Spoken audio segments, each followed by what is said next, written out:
एक छोटे से गांव में एक लड़का रहता था। वह बहुत आलसी था और हर काम को टालता रहता था। उसकी यह आदत थी कि वह जरूरी काम हमेशा देर से करता था और इस वजह से वह अपनी पढ़ाई और जिंदगी के दूसरे मामले में पीछे रह गया था। उसके घर वाले और टीचर्स उसको बार बार समझाते थे कि अपने समय की कदर करो, लेकिन वह उनकी बात नहीं मानता था। उसको अपने फ्यूचर की बिल्कुल चिंता नहीं थी और वह अपना समय बेकार चीजों में जाया करता रहता था। एक दिन उसके गांव में एक बुद्धिमान आदमी आए। वह अपनी समझ और ज्ञान के लिए मशहूर थे। बहुत सारे लोग उनसे मिलना चाहते थे और उनसे कुछ सीखना चाहते थे। वह लड़का भी उनसे मिलने गया, सोच रहा था कि शायद वह बुद्धिमान आदमी उसको कुछ ऐसे टिप्स दे देंगे जिससे वह अपने दोस्तों से आगे निकल सके।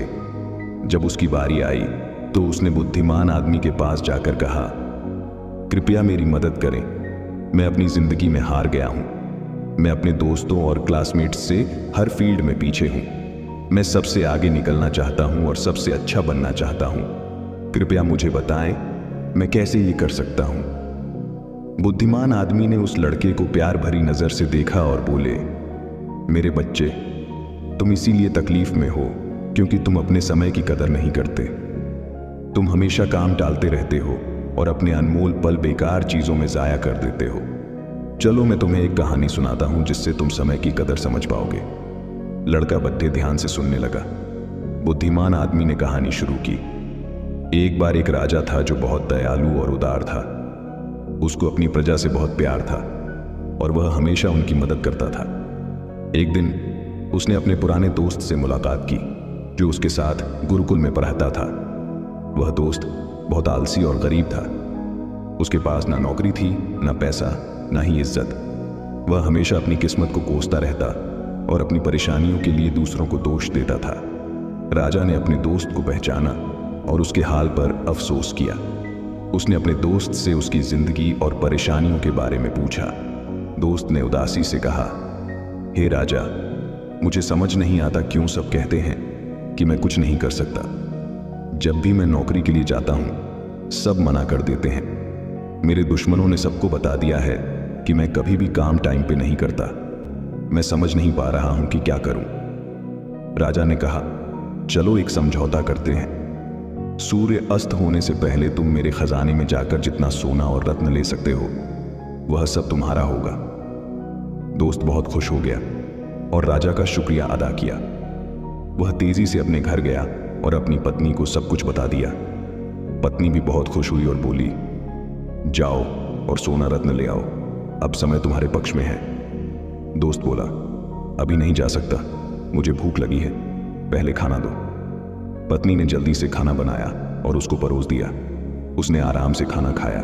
सोच रहा था कि उसके पास खजाना लेने के लिए बहुत समय है। खाना खत्म करने के बाद उसको नींद आने लगी और बोला, मैं सो लेता हूं, खजाना लेने बाद में जाऊंगा। वह अपने बिस्तर पर लेट गया और आंखें बंद कर ली। उसने सोचा वह थोड़ी देर सोएगा, लेकिन वह 2 घंटे सोया रहा। जब उसकी आंख खुली तो दोपहर हो चुकी थी। उसने कुछ बोरियां उठाईं और राजा के खजाने की तरफ चल पड़ा। रास्ते में धूप तेजी से चमक रही थी और उसको गर्मी लग रही थी। उसने सोचा, थोड़ा पेड़ के नीचे आराम कर लेता हूं, फिर आगे बढ़ता हूं। वह पेड़ के नीचे बैठा जहां हल्की हल्की हवा चल रही थी और मौसम सुहाना था। जैसे ही वह बैठा फिर से सो गया और 4 घंटे और सोया रहा। जब उसकी आंख खुली तो शाम हो चुकी थी और सूर्य अस्त होने वाला था। वह जल्दी से उठकर दौड़ता हुआ महल की तरफ गया, लेकिन देर हो चुकी थी। सूर्य अस्त हो चुका था और महल के गेट बंद हो चुके थे। आलसी आदमी वहीं निराश खड़ा रह गया। उसने अपना मौका खो दिया था क्योंकि उसने अपने समय की कदर नहीं की थी। बुद्धिमान आदमी ने कहानी खत्म की और उस लड़के की तरफ देखा। लड़का चुप था। उसने अपनी गलती समझ ली थी और उसको अपने ऊपर शर्म आ रही थी। उसने बुद्धिमान आदमी का शुक्रिया अदा किया और अपने तरीके बदलने की कसम खाई। उसने समझ लिया कि समय अनमोल है और इसे जाया नहीं करना चाहिए।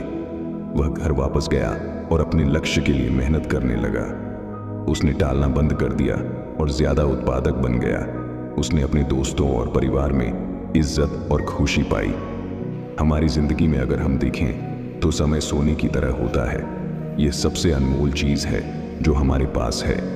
हमारे पास जिंदगी में सिर्फ सीमित समय है और हमें इसे समझदारी से और उत्पादकता के साथ इस्तेमाल करना चाहिए। हमें अपना समय बेकार चीजों में जाया नहीं करना चाहिए, बल्कि उन चीजों पर ध्यान देना चाहिए जो मायने रखती हैं। हमें अपने काम और कार्यों को टालना नहीं चाहिए, बल्कि उन्हें समय पर और अच्छी तरह से करना चाहिए। एक प्रख्यात कहावत है, अगर तुम अपने समय की कदर करोगे तो समय तुम्हारी कदर करेगा, लेकिन अगर तुम अपने समय को बर्बाद करोगे तो समय तुम्हारी जिंदगी को बर्बाद कर देगा। हम जिंदगी में कुछ भी हासिल कर सकते हैं अगर हम अपने समय का सही उपयोग करें, लेकिन अगर हम अपना समय जाया करते हैं तो हम अपने मौके को खो देंगे और बाद में पछताएंगे। एक यात्री से 1 मिनट का महत्व समझ सकते हैं जो अपनी ट्रेन 1 मिनट के फर्क से मिस कर गया, और एक स्टूडेंट से 1 साल का महत्व समझ सकते हैं जो अपने वार्षिक एग्जाम में फेल हो गया। जो लोग अपने समय की कदर करते हैं वह अपनी जिंदगी में कुछ भी पा सकते हैं, लेकिन जो अपने समय की कदर नहीं करते वह अपनी जिंदगी में नाकाम हो जाते हैं। अगर तुम्हें अपनी जिंदगी में कुछ करना है तो कभी आलसी और टालने वाले ना बनो, वरना एक दिन तुम भी उस आलसी आदमी की तरह पछताओगे जो सूर्य अस्त होने से पहले महल नहीं पहुंच पाया। इसलिए हमेशा अपने समय का सही उपयोग करो। अपने परिवार और दोस्तों के साथ छोटे पल का मजा लो। ऐसा करने से तुम अपने सपने और लक्ष्य हासिल कर पाओगे और एक संतुष्ट और पूर्ण जिंदगी जी पाओगे। ये स्टोरी आपको कैसी लगी कमेंट बॉक्स में बताएं और अपने दोस्तों के साथ शेयर करें। धन्यवाद।